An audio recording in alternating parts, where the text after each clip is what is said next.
ఈరోజు మీకా గ్రంథంలో ఉన్న 4వ అధ్యాయంలో ఉన్న మొదటి వచనాన్ని, రెండో వచనాన్ని మనము ధ్యానం చేసుకుంటున్నాము.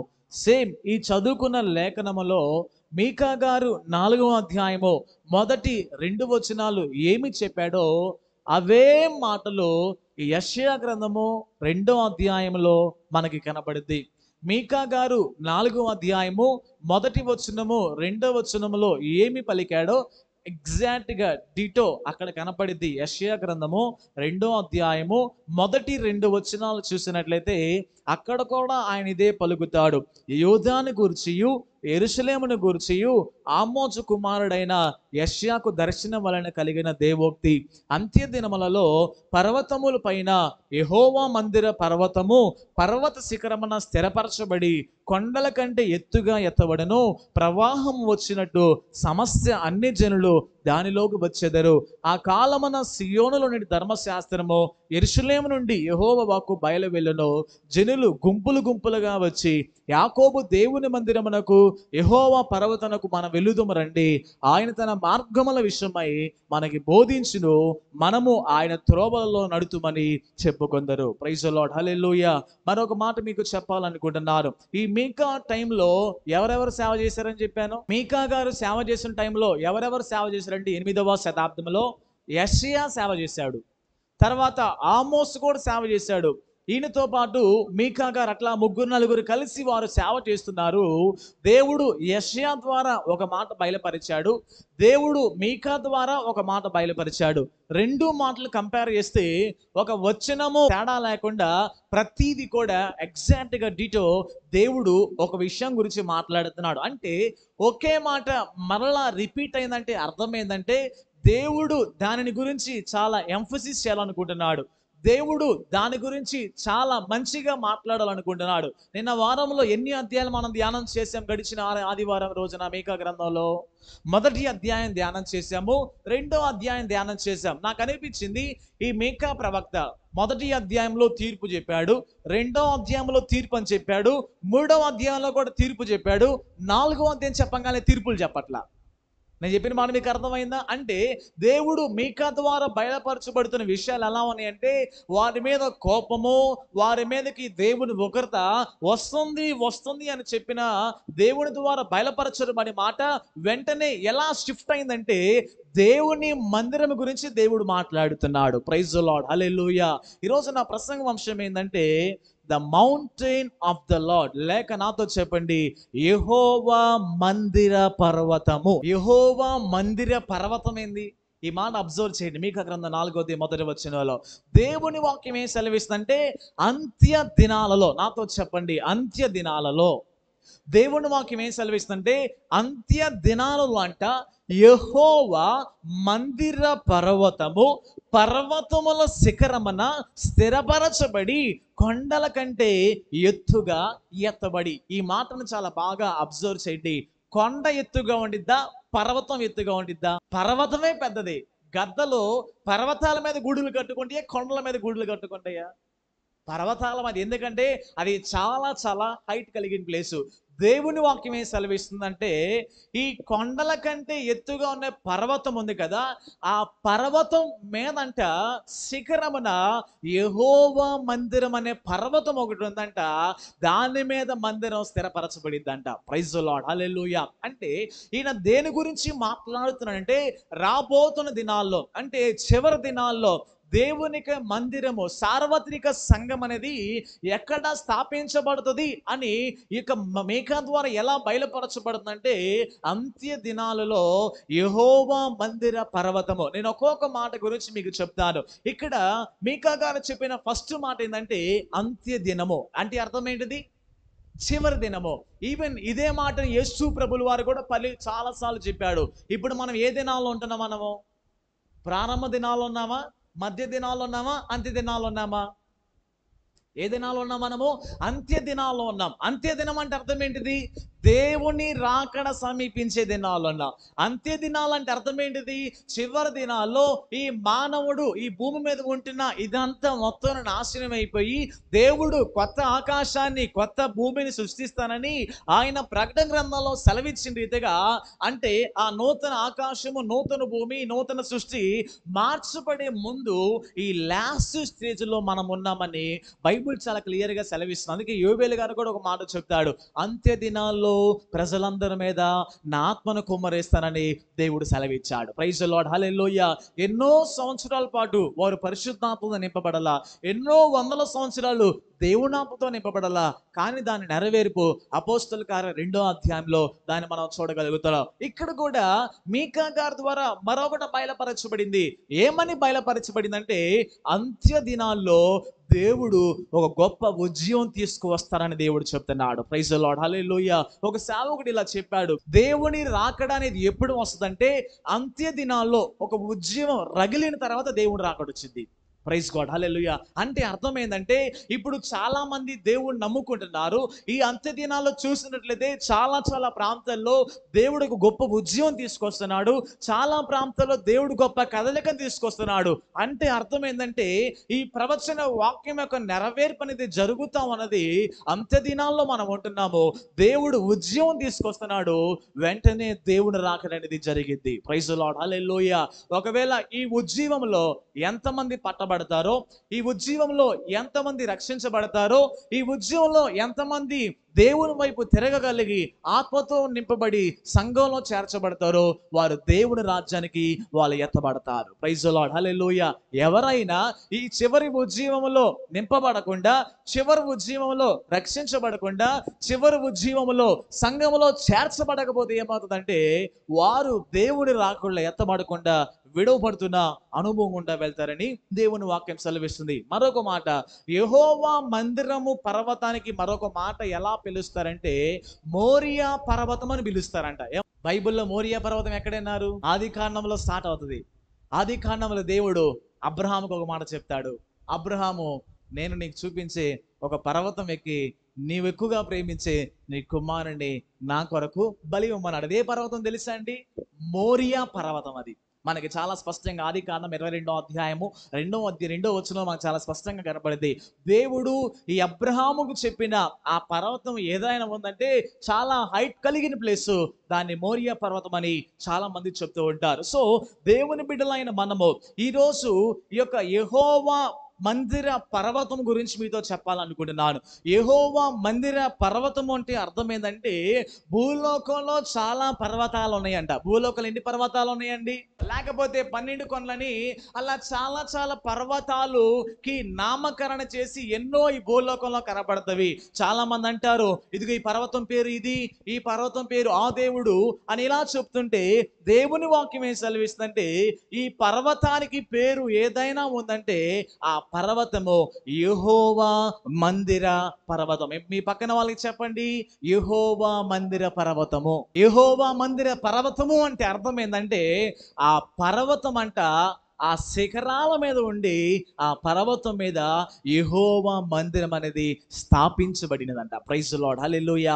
ఈరోజు నేను కొన్ని విషయాలు మీకు చెప్పాలని ఆశపడుతున్నాను. దేవుని వాక్యం సెలవిస్తుంది. ఫస్ట్ మాట, ఈ యెహోవా మందిర పర్వతము ఎలాంటిదో, it is a place of establishment. మొదటి మాట చెప్పాలనుకున్నాను, యెహోవా మందిర పర్వతము ఎలాంటిదంటే స్థిరపరచబడిన నాతో చెప్పండి, యెహోవా మందిరము స్థిరపరచబడినది. మరలా యెహోవా మందిర పర్వతము స్థిరపరచబడినది అంటే అర్థం ఏంటంటే, దేవుని వాక్యము ఏమని సెలవిస్తుందంటే, ఈ మాటను మీరు అర్థం చేసుకోవడానికి కొంచెం మీకు డిఫికల్ట్గా ఉండొచ్చు, లేకపోతే ఇక చెప్తున్న ఈ లేఖనం అనేది అర్థం చేసుకోవడానికి కొంచెం కష్టతరంగా ఉన్నప్పటికీ దేవుడు ఆత్మదేవుడు మనకు సహాయం చేయను కాకని నేను ప్రార్థన చేస్తాను. ఈ దేవుని వాక్యం ఏం సెలవిస్తుందంటే, ఈ యెహోవా మందిర పర్వతము ఎలాంటిదని చెప్పాను? స్థిరం కలిగిందని చెప్పా. ఈరోజు మనం కొన్ని గృహాలు కట్టుకుంటాం, ఈరోజు మనం కొన్ని అపార్ట్మెంట్స్ కడతాం. అవి స్థిరమైనవా, స్థిరత్వం లేనివా? అవి ఎన్ని సంవత్సరాల పాటు ఉంటాయి? మహా అయితే 50 సంవత్సరాలు ఉంటాయి. అంతగా అనుకుంటే 60-70 సంవత్సరాలు ఉంటాయి. ఒక 200 సంవత్సరాల తర్వాత ఈ కట్టబడిన ఈ కట్టడం ఏమైపోతుంది? కూలిపోతుంది, నాశనం అయిపోతుంది. దేవుని వాక్యం ఏం సెలవిస్తుందంటే, ఇప్పుడు నేను మీకు చెప్పే మందిరం ఎలాంటి మందిరం అంటే ఈ మందిరం కాదు. ఇప్పుడు నేను చెప్పే మందిరము మన కళ్ళ ఎదుట కనబడే మందిరం కాదు. ఈ మందిరం ఎలాంటిదంటే ఒక స్థిరపరచబడిన మందిరము. దాన్ని ఎవ్వరూ కదిలించలేరు. ప్రైజ్ ది లార్డ్, హల్లెలూయా. ఏ రాజ అధికారము కదిలించలేరు, ఏ రాజు కదిలించలేడు, ఏ పవర్, ఏ శక్తి కూడా ఆ అధికారాన్ని, ఆ మందిరాన్ని ఎవరు దాన్ని తొలగించలేరు. దేవుడు ఆ పర్వతం మీద దాన్ని అలానే స్థిరపరిచాడు. ప్రైజ్ ది లార్డ్, హల్లెలూయా. ఒక వాక్యం మీకు చూపిస్తాను. దానియేలు గ్రంథము 2వ అధ్యాయము 44వ వచనం చదువుకుందాం. ఆ రాజుల కాలములో పరలోకమందున్న దేవుడు ఒక రాజ్యమును స్థాపించును, దానికెన్నటికి నాశనము కలగదు. ఆ రాజ్యము దాన్ని పొందిన వారికి గాక మరి ఎవరికి చెందదు. అది ముందు చెప్పిన రాజ్యములన్నిటినీ పగలగొట్టి నిర్మూలన చేయను కానీ అది యుగ యుగముల వరకు నిలుచును. ప్రైజ్ ది లార్డ్, హల్లెలూయా. ఈ చదివిన లేఖనం ఏంటిదంటే, ఒకసారి ఒక రాజుకి కల వస్తుంది. ఒక రాజుకి ఒక కల ఏమొస్తుందంటే, తనకి ఒక విగ్రహం కనపడుతుంది. ఆ విగ్రహం అనేది ఎలా ఉందంటే, కొంచెమేమో మనకి పైనుంచి 39వ వచనం మనం చదువుకుంటే, తర్వాత 39 నుంచి మనకు కనబడింది. కొంచెం భాగమేమో శిరస్సు బంగారం ఉందంట, తర్వాత ఏమో ఇత్తడలాగుందంట, తర్వాత ఏమో ఇనుములాగుందంట, తర్వాత ఏమో మట్టిగా ఉందంట. అలా ఆ రాజ్యం అంతా అలా ఉంటే, ఒకసారి బలమైన ఒక రాజ్యం వచ్చేసి మిగతా రాజ్యాలన్నీ పడగొట్టేసి ఆ దేవుని రాజ్యం అనేది స్థాపించబడినట్లుగా దానియేలుకి ఒక కల రావడం జరిగినది. ప్రైజ్ ది లార్డ్, హల్లెలూయా. ఇప్పుడు ఇది చెప్పే ఈ యెహోవా మందిర పర్వతము అనేది భూ సంబంధమైన విషయం కాదు. యెహోవా మందిర పర్వతం అనేది మనకి కనబడే ఈ మందిరాలు కాదు, కానీ అది దేవుడు అంత్య దినాల్లో ఆయన ప్రపంచం అంతటికి ఒక మందిరం, లేకపోతే సార్వత్రిక సంఘం అని చెప్పొచ్చు. ఆయన ఏం చెప్తున్నాడంటే, ఆ దేవుని రాజ్యము ముందంట బంగారం లాంటి రాజ్యాలు వస్తాయంట. ఆ దేవుని రాజ్యం ముందు ఎత్తడి లాంటి రాజ్యాలు వస్తాయి. ఆ దేవుని రాజ్యం ముందు ఇనుమ లాంటి రాజ్యాలు వస్తాయి. ఆ దేవుని రాజ్యం ముందు అనేకమైన మట్టితో చేయబడిన రాజ్యాలు వస్తాయి. కానీ ఈ బంగారంతో చేయబడిన రాజ్యం నాశనం అయిపోతుంది, ఇనుముతో చేసిన రాజ్యం నాశనం అయిపోతుంది, తర్వాత ఇత్తడితో చేసిన రాజ్యం నాశనం అయిపోతుంది. కానీ చివరికి ఏ రాజ్యం స్థిరంగా ఉంటుందంటే దేవుని రాజ్యం అనేది స్థిరంగా ఉంటుందని దేవుడు ఒక దర్శనం ద్వారా బయలుపరిచాడు. ప్రైజ్ ది లార్డ్, హల్లెలూయా. ఇప్పుడు ఈ చెప్పే ఇటువంటి స్థిరముగా ఉన్న ఈ రాజ్యములోకి మనము ప్రవేశించాలి. అందుకే ఆయన అంటాడు 44వ వచనములో, ఆ రాజ్యం ఎలాంటిదంటే దానికి నాశనము కలగదు, ఆ రాజ్యం దాన్ని పొందిన వారికి కాక మరి ఎవరికి చెందదు. అది ముందుగా చెప్పిన రాజ్యములన్నిటిని పగలగొట్టి నిర్మూలన చేయను కానీ అది యుగ యుగముల వరకు నిలుచును. ప్రైజ్ ది లార్డ్, హల్లెలూయా. ఈ యొక్క యెహోవా మందిర పర్వతము ఎలాంటిదంటే, ఫస్ట్ మాట, అది స్థిరపరచబడిన యెహోవా మందిర పర్వతం అయినది. ప్రైజ్ ది లార్డ్, హల్లెలూయా. ఆ దేవుని మందిరం ఎలాంటిదంటే స్థిరపరచబడినది. దాన్ని ఎవరు కదిలించలేరు. దాన్ని కదిలించడానికి కూడా ఎవరికి ఎటువంటి శక్తి కానీ ఎటువంటి అధికారం లేదు. కాబట్టి దేవుడు సంఘమైన మనలో కూడా ఆ సార్వత్రిక సంఘంలో చేర్చబడాలని ఆయన ఆశిస్తున్నాడు. కాబట్టి ఆ సార్వత్రిక సంఘంలో చేర్చబడిన మనము అది స్థిరంగా ఉంటుంది, దాన్ని ఎవరు కదిలించలేరు. రెండో మాట చెప్తాను, ఈ దేవుని మందిరము ఎలాంటిదో చదువుకుందాం. మీకా గ్రంథము 4వ అధ్యాయంలో ఉన్న మాట కనబడుద్ది. మీకా గ్రంథము మొదటి మాట ఏం చెప్పా, యెహోవా మందిరం ఎలాంటిదని చెప్పాను, స్థిరపరచబడిన మందిరము. ఎప్పుడు గుర్తుపెట్టుకోండి, దేవుని మందిరం అనేది మనుషుల చేతితో నిర్మించినది కాదు. నేను చెప్పిన మాట నీకు అర్థమైందా? దేవుని సంఘము అనేది మనుషుల చేతితోనో మనుషుల జ్ఞానముతోనో కట్టేది కాదు. ఈ దేవుని మందిరాన్ని ఎవరైనా నాశనం చేయడానికి వస్తే వారు నాశనం అవుతారు, కానీ దేవుని మందిరము నాశనం కాదు. నేను చెప్పిన మాట మీకు అర్థమైందా? ఇప్పుడు చెప్పిన దేవుని రాజ్యం చదువుకున్న దానియేలు గ్రంథంలో బంగారం, ఇనుమ, ఇత్తడి చాలా వచ్చినాయి దాన్ని నాశనం చేయడానికి. అవి నాశనం అయిపోయినాయి, కానీ ఇవి దేవుడు స్థిరపరిచాడు. ఎప్పుడు గుర్తుపెట్టుకోవాలి, సంఘాన్ని ఎవరు ఏమి చేయలేరు, అది దేవుని చేతిలో ఉన్నది, అది స్థిరపరచబడినది ఉన్నది. రెండో మాట చెప్తాను, 4వ అధ్యాయము 1వ వచనములో, ఆ పర్వతముల శిఖరమున స్థిరపరచబడిన కొండల కంటే ఎత్తుగా ఎత్తబడగా ప్రవాహం వచ్చినట్టు జనులు దానిలోకి ఒత్తురు. రెండో మాట చెప్పాలనుకుంటున్నాను, it is a place of encounter. First మాట ఏం చెప్పాను, it is a place of establishment. అంటే ఆ స్థలం అనేది ఎలాంటిదంటే దేవుని ఆ స్థలం ఎలాంటిదంటే ఒక స్థిరపరచబడిన స్థలం అని చెప్పాను. రెండోది యెహోవా మందిర పర్వతము ఎలాంటిదంటే it is a place of encounter. Praise the lord, hallelujah. Place of encounter అంటే అర్థం ఏంటంటే దేవుడు ఒక్కొక్కరిని దర్శించే స్థలం. ఎన్కౌంటర్ అంటే అర్థం ఏంటంటే దేవుడి ద్వారా సంధి చేయబడతాం అంటారు. తెలుగులో ఎగ్జాక్ట్ వర్డ్ ఎన్కౌంటర్ని గూగుల్లో ట్రాన్స్లేట్ చేస్తే సంధి అని వస్తుంది. మనకు అర్థమయ్యే భాషలో చెప్పాలంటే దేవుని ద్వారా దర్శించబడతాం అని అర్థం. ప్రైజ్ గాడ్, హల్లెలూయా. యెహోవా మందిర పర్వతము ఎలాంటిదంటే మనము ఎవరిని దర్శించుకోవాలి? నువ్వు చర్చికి వచ్చారండి, మనం చర్చికి వచ్చాం, ఎవరిని దర్శించుకోవాలి? ఇక్కడికి వచ్చిన మనము యేసయ్యని దర్శించుకోవాలి.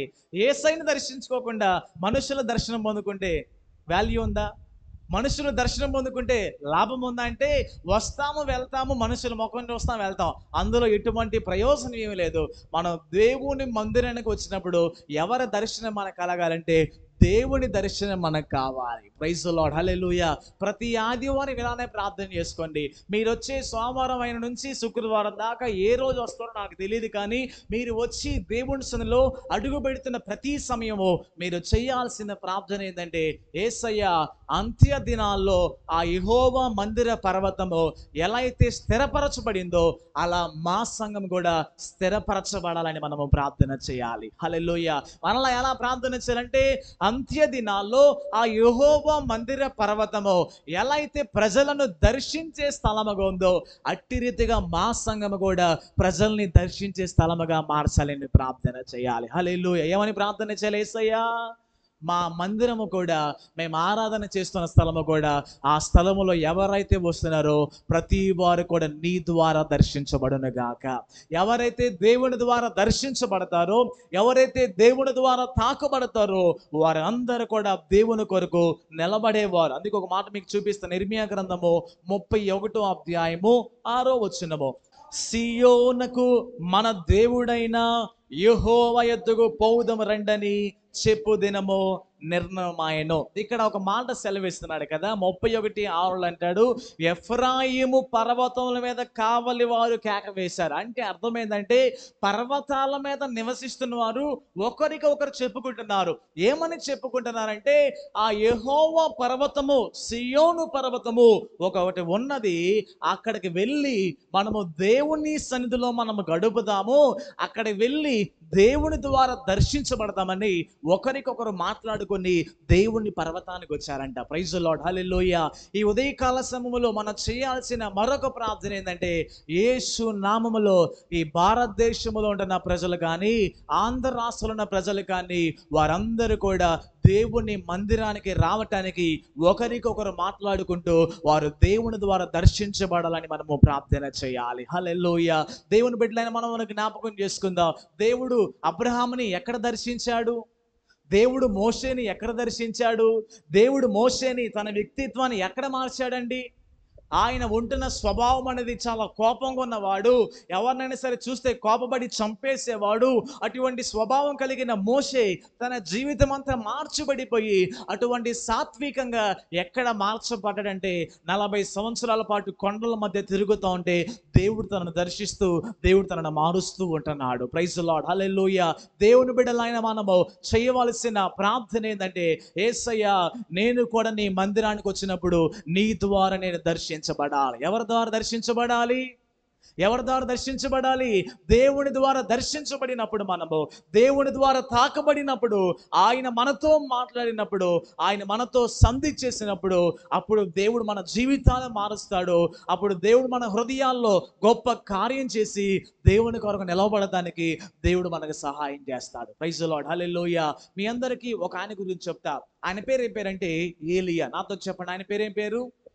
ఏలియా గురించి ఎప్పుడైనా మీరు విన్నారా? ఏలియా ఒకరోజు ఏమైంది? ఏలియాకి ఆత్మీయంగా బాగా ఉన్నాడు. ఒకరోజు ఏమైపోయాడు? ఆత్మీయ స్థితిలో బాగా దిగజారిపోయాడు. ఆహాబు భార్య నిన్ను చంపేస్తాను అని చెప్పిన వెంటనే తనలో భయం కలిగి ఎంతో దూరం ప్రయాణం చేసుకుంటూ చివరికి ఆయన ఎక్కడికి వెళ్ళాడండి? ఓ చెట్టు కింద పడుకున్నాడు. దేవుని దూత వచ్చి లేపి తనకి ఆహారం పెట్టింది. దాన్ని తిన్నాడు, తాగాడు. ఇప్పుడు ఎక్కడికి ప్రయాణం అయ్యాడు ఆయన? దేవుని పర్వతం ఎక్కాలనుకున్నాడు. ప్రైజ్ ది లార్డ్, హల్లెలూయా. గుర్తుపెట్టుకోండి, దేవుని ద్వారా దర్శించబడాలంటే ఎక్కడికి వెళ్ళాలి మనము? పర్వతం ఎక్కాలి. దేవుని ద్వారా దర్శించబడాలంటే ఎక్కడికి రావాలి మనము? దేవుని మందిరానికి రావాలి.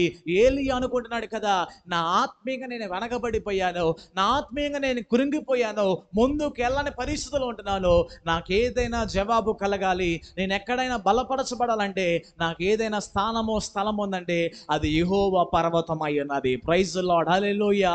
ఎప్పుడైతే మనము కూడా యెహోవా మందిర పర్వతానికి వస్తామో, అంటే దేవుని మందిరానికి మనం ఎప్పుడైతే వస్తామో, ఆయన మందిరములు ఎప్పుడైతే స్థిరపరచబడుతున్న సంఘములో మనం ఉంటామో, దాని ద్వారా దేవుని ద్వారా మనము దర్శించబడే వారమై ఉన్నాము. ప్రైజ్ ది లార్డ్, హల్లెలూయా. మూడో మాట చెప్తాను. మీకా గ్రంథము 4వ అధ్యాయము 2వ వచనం. నేను చెప్తున్న మాటలు మీకు అర్థమవుతున్నాయా? యెహోవా మందిర పర్వతము ఎలాంటిదని చెప్పాను. ఫస్ట్ మాట ఎలాంటిదని చెప్పాను? యెహోవా మందిర పర్వతము స్థిరపరచబడిన మందిర పర్వతము. రెండవది ప్రజల్ని దర్శించే యెహోవా మందిర పర్వతము. మూడోది 4వ అధ్యాయం 2వ వచనం చదువుకుందాం. మూడవది, it is a place of enrichment. అంటే అర్థమైందంటే, మరొక మాటలో చెప్తాను, ఇది ఎటువంటి స్థలం అంటే ప్రజలను సరిచేసే స్థలం అయినది, లేక ప్రజలకు కావాల్సిన వాక్యము అందించే స్థలమైనది, లేక ప్రజలకు ఎటువంటి బోధ అందించాలో, ప్రజల్ని ఎట్టి రీతిగా సరిచేయాలో, ప్రజలకి ఎటువంటి ఇన్స్ట్రక్షన్స్ ఇవ్వాలో అటువంటి స్థలముగా ఉన్నది. మొట్టమొదటి మాట ఏం చెప్పారంటే, అది స్థిరపరచబడిన యెహోవా మందిర పర్వతము. రెండోది, అది ప్రజలను సంధి చేసే యెహోవా మందిర పర్వతము. మూడోది, అది ప్రజలను సరిచేసే యెహోవా మందిర పర్వతం అయినది. ప్రైజ్ ది లార్డ్, హల్లెలూయా. ఈ సరిచేసే యెహోవా మందిర పర్వతానికి జనాలు ఎలా వెళ్తున్నారో తెలుసా? ఈ సరిచేసే యెహోవా మందిర పర్వతానికి జనాలు ఎలా వెళ్తున్నారు? 4వ అధ్యాయం 1వ వచనం ప్రకారంగా ప్రవాహము వచ్చినట్టుగా జనాలు వస్తారంట. ప్రవాహము వచ్చినట్టుగా జనులు అందులోకి ప్రవేశించారు. దేవుని పర్వత మందిరంలోకి ఎలా వచ్చారు? ప్రవాహం ఎప్పుడైనా మీరు చూసారండి? ఇది దేవుని మందిరములోకి, యెహోవా మందిరములోకి ప్రజలు ఎలా వస్తున్నారంటే, ఒక ప్రవాహము వచ్చినట్టుగా జనులు యెహోవా మందిరములోకి ప్రవేశిస్తున్నారంట. ప్రైజ్ ది లార్డ్, హల్లెలూయా.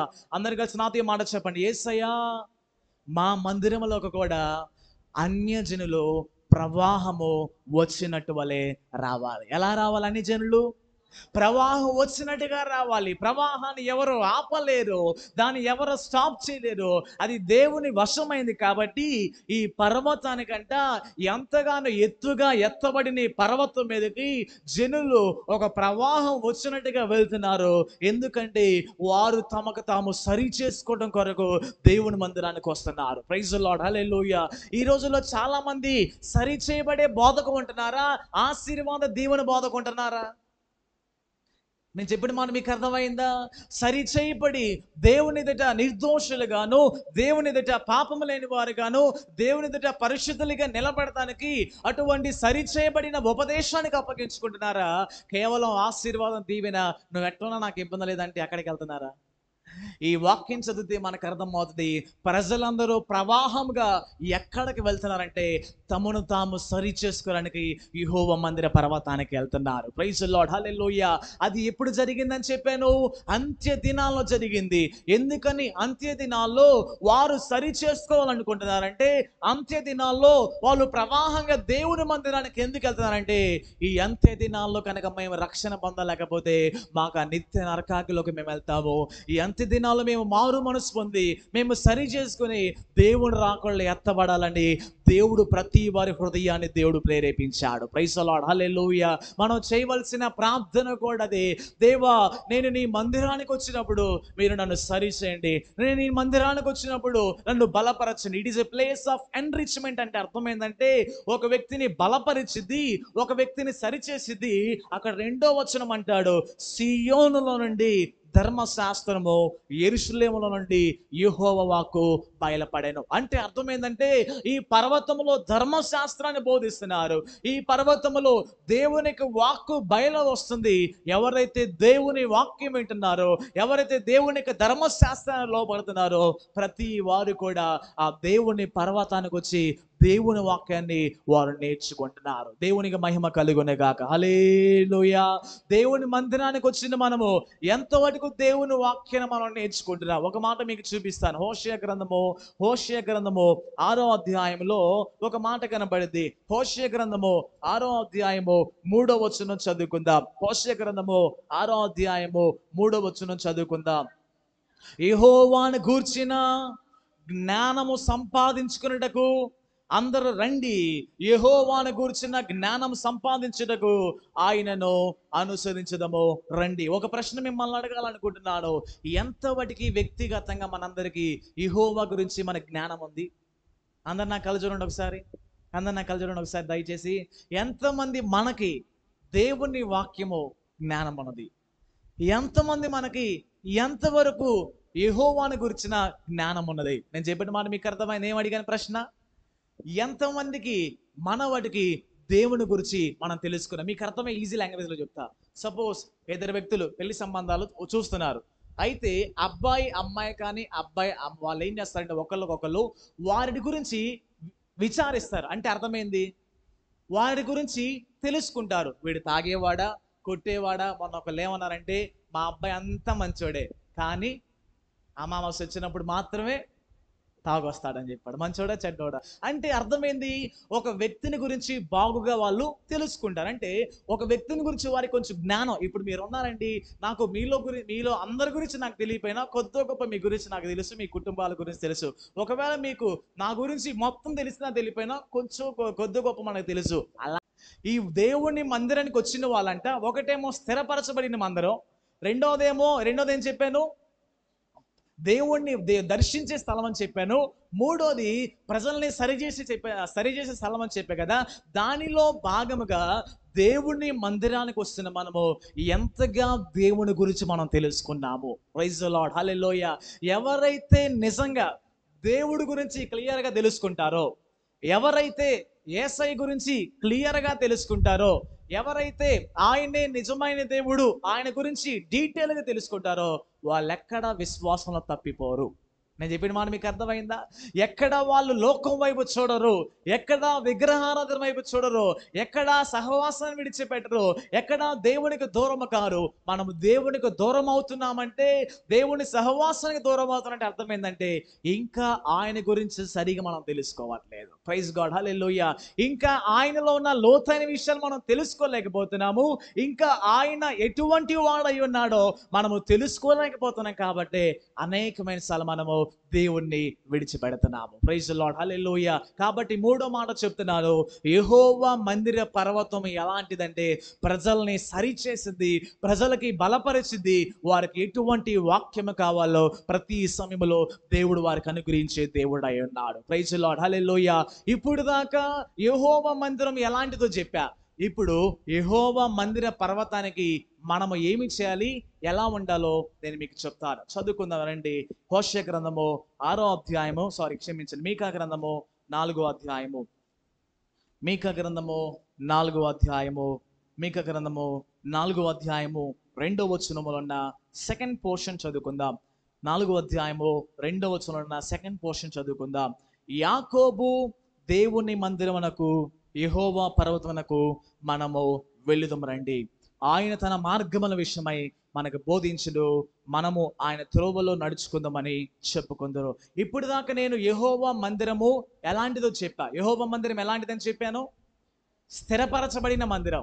రెండవది ప్రజల్ని దర్శించే మందిరము, మూడవది సరిచేసే మందిరము అని చెప్పాను.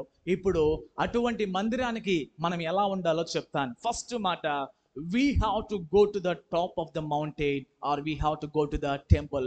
ఈ యెహోవా మందిరము వాటి లక్షణాలు చెప్పాను.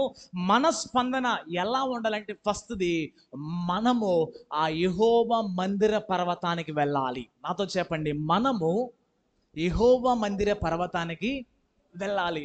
అక్కడ అదే మాట ఉండిద్ది 2వ వచనములో, యెహోవా పర్వతమునకు మనము వెళ్ళుదము రండి. అంటే అర్థమైంది, నేను వెళ్తాను అన్నదానికి మేము వెళ్తాము అన్నదానికి తేడా ఏంటిది? నేను చెప్పిన మాట మీకు అర్థమైందా? నేను చర్చికి వెళ్తున్నా, అది ఎలా ఉంటుంది? మేము చర్చికి వెళ్తాము అంటే అది ఎలా ఉంటుంది? వెళ్తాను అనేది సింగులరు, వెళ్తాము అనేది ప్లూరల్. అంటే తెలుగులో ఏమంటారు? ఏకవచనము, బహువచనము. ఈ మాట చాలా స్పష్టంగా ఏం కనబడింది అంటే, ఒక కుటుంబాన్ని మనం తీసుకుందాం, లేకపోతే ఒక ప్రాంతాన్ని తీసుకుందాం, లేకపోతే ఒక తెగవాడిని తీసుకుందాం, వాళ్ళందరూ కలిసి ఒకే మాట మీద ఏమన్నారంటే, మేము యెహోవా మందిరానికి వెళ్దామని ఒకరి ఒకరు మాట్లాడుకొని దేవుని పర్వతానికి వెళ్ళారు. ప్రైజ్ ది లార్డ్, హల్లెలూయా. ఈ మందిరం ఎక్కడుందండి? ఇప్పుడు దాన్ని చెప్పిన మందిరం ఎక్కడుందని చెప్పాను? పర్వతం మీద ఉంది. పర్వతం మీద వెళ్ళటం ఈజీయే, కష్టమా? సపోజ్ మన ఇల్లు కనుక, సపోజ్ మన చర్చి కనుక మనం ఉంటున్న బజార్లో ఉందనుకోండి, చర్చికి వెళ్ళటమా ఈజీయా? ఈజీయే, కష్టమా? ఈజీయే. ఒకవేళ చర్చి కనుక మన ఇంటికా నుంచి 3 కిలోమీటర్ దూరంగా ఉందనుకోండి, వెళ్ళటమా ఈజీయే, కష్టమా? కష్టం. ఒకవేళ మన చర్చి కనుక కొండ మీద ఉందనుకోండి, వెళ్ళటం ఈజీయే, కష్టమా? అదే మన చర్చి కనుక పర్వతం మీద ఉందనుకోండి, వెళ్ళటం ఈజీయే, కష్టమా? ఒకసారి అందరు హల్లెలూయా చెప్పండి. ఈ జనాలంట తమ బజార్లో ఉన్న మందిరాన్ని కాదు, తమ ఊరిలో ఉన్న మందిరం కాదు, ఆ మందిరం ఎక్కడుందంటే పర్వతం మీద కూడా కాదంట, పర్వత శిఖరం మీద ఉందంట. ప్రైజ్ గాడ్, హల్లెలూయా. ఆ పర్వత శిఖరం మీదకి ఎంతమంది వెళ్తున్నారు? ఒక ప్రవాహం వెళ్ళినట్టుగా వెళ్తున్నారు. ప్రైజ్ ది లార్డ్, హల్లెలూయా. ఈరోజు చాలా మంది చెప్పే కామన్ రీజన్, చర్చికి రండి, దేవుని మందిరం రండి అంటే ఏమంటారు తెలుసా? అయ్యా మీ చర్చి మా బజార్లో లేదుగయ్యా అంటున్నారు. ప్రైజ్ గాడ్, హల్లెలూయా. చాలా మంది అంటారు, అయ్యా ఇదిగో మీ చర్చి మాకు దూరంగా ఉంది అంటారు. చాలా మంది అంటున్నారు, అమ్మో ఆ పర్వతమైన ఎక్కొచ్చు కానీ ఆ మెట్లు మేము ఎక్కలేమండి అంటున్నారు. ప్రైజ్ గాడ్, హల్లెలూయా. దేవుని వాక్యం సెలవిస్తుంది, ఈ యెహోవా మందిరం పర్వతం ఎక్కడం అనేది ఈజీతో కూడిన పని కాదు. దేవుడు ఏలియాని దర్శించాడని చెప్పే కదా పర్వతం మీద. ఏలియాకి పైకి వెళ్ళటానికి ఏమన్నా కారు ఉందా? హెలికాప్టర్ ఉందా? విమానం ఉందా? అయ్యేమీ లేవు. మోషే పర్వతం ఎక్కాడని చెప్పా, మోషేని దూతలు వచ్చి పైకి తీసుకెళ్ళినయా? లేదే. ఆయన్నే కష్టపడి, ఆయన్నే ఇబ్బందితో, శ్రమ అనుకోకుండా పర్వతం ఎక్కాడు కాబట్టి దేవుడు తనను దీవించాడు. ఎప్పుడైతే మనము కూడా అది కష్టమైన, ఇబ్బంది అయినా, వానైనా, వరదైనా, ఎండ ఏదైనా సరే, నేను యెహోవా మందిర పర్వతం ఎక్కాలని అట్టి తీర్మానం మనం తీసుకోవాలి. ప్రైజ్ ది లార్డ్, హల్లెలూయా. ఒకవేళ ఈ పర్వతమే మనం ఎక్కలేకపోతున్నామేమో. ఈ మందిరము గురించి ధ్యానం చేస్తున్నప్పుడు నాకు చాలా ఆశ్చర్యం కలిగింది. దేవా, నిజముగా ఆ పర్వతం మీదకి ప్రజలు ఒక ప్రవాహం వల్లే సమూహాలుగా దేవుని మందిరానికి వారు వెళ్ళారు. ప్రైజ్ ది లార్డ్, హల్లెలూయా. మనం చేయాల్సిన ప్రార్థన కూడా అదే. దేవా, నీ మందిరం రావడానికి ప్రజలకు కష్టతరంగా ఉందేమో, ఒకవేళ నీ దగ్గర రావడానికి వారి ఇబ్బందికరంగా ఉందేమో అయ్యా, ప్రతి ఇబ్బందిని కొట్టివేసి ప్రతి వారు కూడా యెహోవా మందిరం అనే పర్వతాన్ని ఎక్కాలని మనము ప్రార్థన చేయాలి. ఒక వ్యక్తిని మీకు చూపిస్తాను. కీర్తనలు 122 కీర్తన, కీర్తనలు 122 కీర్తనలో ఒక ఆయన ఒక అద్భుతమైన మాట అంటాడండి. కీర్తన 122 కీర్తన మొదటి వచనం, యెహోవా మందిరానికి వెళదామని జనులు నాతో అనినప్పుడు నేను ఇంకా సమయం కాలేదంటిని. నేను చెప్పిన మాట మీకు అర్థమైందా? యెహోవా మందిరానికి వెళుదామని జనులు నాతో చెప్పినప్పుడు టైం ఇంకా 11 అయింది. యెహోవా మందిరము వెళదామని మా ఇంట్లో మా మమ్మీ చెప్పినప్పుడు ఇంకా నేను స్నానమే చేయలే, ఇంకా నేను టిఫినే చేయలేదు అంటే. దావీదుతో ఒక ఆయన చెప్పారంట, సార్ రాజుగారండి మేము చర్చికి వెళ్తున్నామండి అంటే ఆయన ఏమన్నాడు? ఆయన హృదయం కూడా సంతోషించి నేను కూడా మీతో వస్తానని చెప్తున్నాడు. ప్రైజ్ ది లార్డ్, హల్లెలూయా. దేవుని బిడ్డలైన మనము యెహోవా మందిరానికి వెళ్ళాలంటే కేవలం రేపు వచ్చే వారం 10:30 అని చెప్పా కదా, 10:30 దాకా వెయిట్ చేయవసరలా. అవసరం వస్తే 10ంటికి వచ్చి 10 కానుంచి 10:30 దాకా విజ్ఞాపన చేయండి. ఈ దినం జరగబోతున్న కోడికని ఆశ్చర్యకరంగా జరిగించాలని అలా మనము ప్రార్థన చేయాలి. ప్రైజ్ ది లార్డ్, హల్లెలూయా. యెహోవా మందిరానికి వెళ్ళటానికి మనలో ఇంట్రెస్ట్ కలగాలి. యెహోవా మందిరానికి వెళ్ళడానికి ఒక సమయాన్ని పాటించాలి. మనం దేవుణ్ణి ఆరాధించడానికి వచ్చే ముందే దేవుని దూతలు ఈ స్థలమందు సంచరిస్తూ మనల్ని ఆరాధించడానికి మన సహాయం చేస్తూ ఉంటారంట. ఒకవేళ దేవుణ్ణి ఆరాధించడానికి మన సమయానికి అనుకూలంగా రాకపోతే దేవుడు ఎంతగానో ఆయన బాధపడే దేవుడు అయి ఉన్నాడు. ప్రైజ్ ది లార్డ్, హల్లెలూయా. దేవుని బిడ్డలైన మనము యెహోవా మందిరాన్ని పర్వతానికి వెళ్ళటానికి చాలా మంది ప్రజలంట ఎంతగానో ఆసక్తి చూపించారు. దావీదు గురించి ఇంకో మాట చెప్పి ముందుకెళ్తాను. ఇదే కీర్తన గ్రంథము 42వ అధ్యాయము, కీర్తన గ్రంథము 42వ అధ్యాయము 4వ వచనము, కీర్తన గ్రంథము 42వ అధ్యాయము 4వ వచనం. ఇక్కడ కోరా కుమారులు చెప్తారు ఒక మాట, 42:4, జన సమూహంతో పండగ చేయుచున్న సమూహముతో నేను వెళ్ళిన సంగతిని సంతోషము కలిగి ఉమ్, ఉమ్, ఆ, చాలు. నేను దేవుని మందిరమునకు వారి నడిపించిన సంగతిని జ్ఞాపకం చేసుకొనగా నా ప్రాణము నాలో కరిగిపోతున్నది. ఇంతాకేమో దావీదు ఏమన్నాడంటే, నేను దేవుని మందిరానికి వెళ్దామని ఎవరైనా నాతో చెప్తే హ్యాపీ అన్నాడు. కానీ కోరాహు కుమారుడు ఏమంటారంటే, నా హృదయము ఎందుకని సంతోషిస్తుంది. 4వ వచనములో, సంతోషం కలిగి దేవునికి స్తోత్రాలు చెల్లిస్తున్నాను. నేను దేవుని మందిరానికి వెళ్తా ఒక్కడనే వెళ్ళలేదు, కానీ నేను నాతో కొంతమంది వ్యక్తులను దేవుని మందిరాన్ని నడిపించానని చెప్తున్నాడు. ప్రైజ్ ది లార్డ్, హల్లెలూయా. మనము కూడా చేయాల్సిన ప్రార్థన ఏంటంటే, యేసయ్య నేను ఒక్కడనే కాదు నీ మందిరానికి రావటం, యేసయ్య నా కుటుంబం ఒక్కటే మాత్రమే కాదు, కానీ నా ద్వారా అనేకులు కూడా నీ మందిరాన్ని నడిపించబడాలి. ప్రైజ్ ది లార్డ్, హల్లెలూయా. నా ద్వారా అనేకులు పరలోకం చేర్చబడాలి. ఈ రోజుల్లో చాలా మంది ఏం చేస్తారంటే, నరకానికి వెళ్ళిపోతూ వారితో పాటు అంతే మందిని నరకానికి తీసుకెళ్తున్నారు. ఎంతో మంది నాశనం అవుతూ వారితో పాటు ఎంతో మంది నాశనం చేస్తారండి. దానివల్ల ప్రయోజనం ఏమి లేదు. మనతో పాటు కనీసం ఒక్కరినైనా ఇద్దరినైనా ప్రభు రాజ్యానికి తీసుకుని వెళ్తే దేవుడు దాని ద్వారా ఆయన మహిమ పరచబడే దేవుడు అయి ఉన్నాడు. ప్రైజ్ ది లార్డ్, హల్లెలూయా. కనీసం ఒక్కరినైనా సరే, కనీసం ఒక కుటుంబం అయినా సరే, అన్ని జనులైనా సరే, ఇదిగో యెహోవా మందిరం అనే పర్వతానికి వెళ్తాము.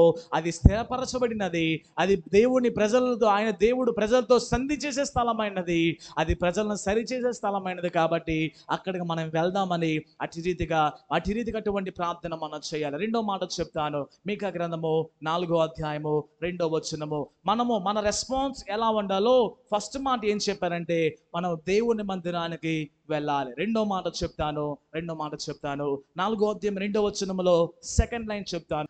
ఆయన తన మార్గముల విషయమై మనకి బోధించును, మనము ఆయన త్రోవలో నడుచుకుందామని చెప్పుకుందరు. యెహోవా పర్వతానికి రావాలి అని చెప్పాను, అంటే దేవుని మందికి రావాలి అని ఫస్ట్ మాట చెప్పాను. రెండోది, దేవుని మందిరానికి వచ్చిన మనము విని దాని ప్రకారంగా నడవాలి. మత్తయి సువార్తలో యేసు ప్రభుల వారు తన కొండ మీద ప్రసంగాన్ని ముగించే ముందు 7వ అధ్యాయంలో లాస్ట్ మాట ఒకటి చెప్తాడు.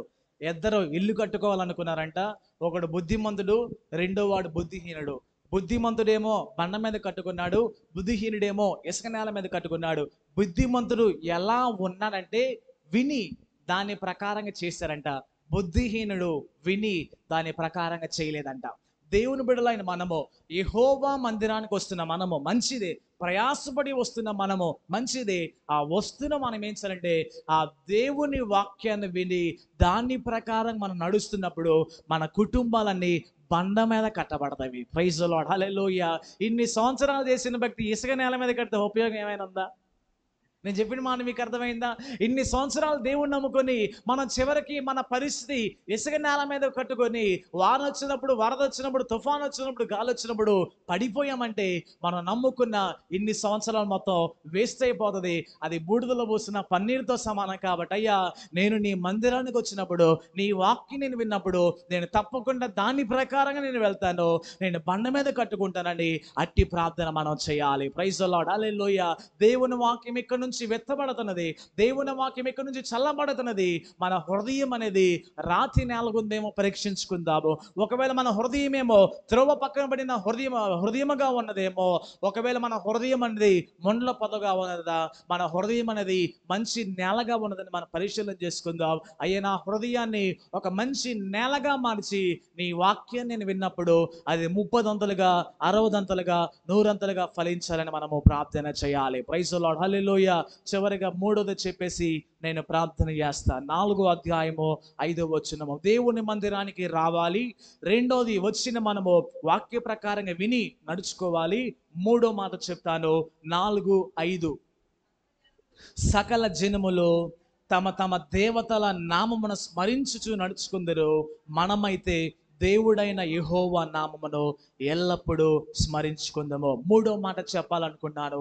యెహోవా పర్వతానికి వచ్చిన మనము ఎల్లప్పుడూ దేవుని స్మరిస్తూ ఉండాలి. నాతో చెప్పండి. యెహోవా మందిర పర్వతానికి వచ్చిన మనము